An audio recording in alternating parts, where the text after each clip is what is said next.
నకిలీ డాక్టర్ల పట్ల ప్రజలు అప్రమత్తంగా ఉండాలని సూచించారు సిపి సజ్జనార్. ఇటీవల నగరంలో పట్టుబడ్డ 12 నకిలీ నిందితులు పట్టుబడ్డారని ఆయన గుర్తు చేశారు. ఎలాంటి అర్హత లేకుండానే ఇంజెక్షన్లు, సెలైన్లతో ప్రజలకు వైద్యం చేస్తున్నారని సజ్జనార్ తెలిపారు. నకిలీ మెడిసిన్ వలన గుండె, ఊపిరితిత్తుల, కిడ్నీలకు ప్రమాదం ఉంటుందని హెచ్చరించారు. చికిత్స కోసం వెళ్లినప్పుడు డాక్టర్ యొక్క టీఎస్ఎంసీ రిజిస్ట్రేషన్ నెంబర్ను తప్పనిసరిగా చెక్ చేయాలని సూచించారు. అనంతరం ఎవరి మీదైనా అనుమానం వస్తే పోలీసులకు సమాచారం ఇవ్వాలని సిపి సజ్జనార్ స్పష్టం చేశారు.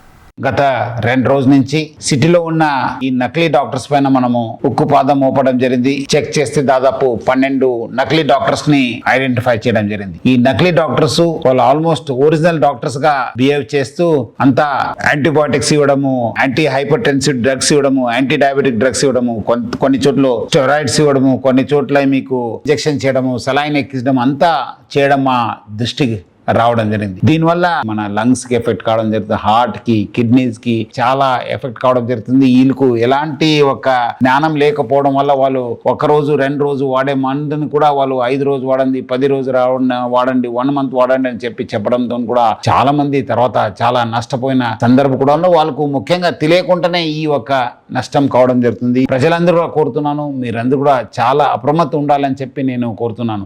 ఎందుకంటే ఏదో ఒక క్లినిక్, ఒక హాస్పిటల్ ఓపెన్ చేయాలంటే డిస్ట్రిక్ట్ మెడికల్ హెల్త్ ఆఫీసర్ ద్వారా వాళ్ళందరూ కూడా ఒక రిజిస్ట్రేషన్ సర్టిఫికేట్ తీసుకోవాలి. అది కూడా రిసెప్షన్ దగ్గర ప్రామినెంట్ గా వాళ్ళు డిస్ప్లే చేయాలి. డాక్టర్స్ అనుమానం వస్తే వాళ్ళు పోయి రిజిస్ట్రేషన్ ఆన్లైన్ tsmc.in చెప్పి మనం ఆ వెబ్సైట్కి వెళ్ళి అక్కడ డాక్టర్ సర్చ్ అని చెప్పి ఫలానా డాక్టర్ ఫలానా అనే నంబర్ అని చెప్పి మనం తీసుకుని మనము టైప్ చేస్తే ఆయనకు ఉన్న డీటెయిల్స్ రావడం జరుగుతుంది. ఆ డీటెయిల్స్ రావడం లేదంటే మీరు ఆయన నకిలీ డాక్టరు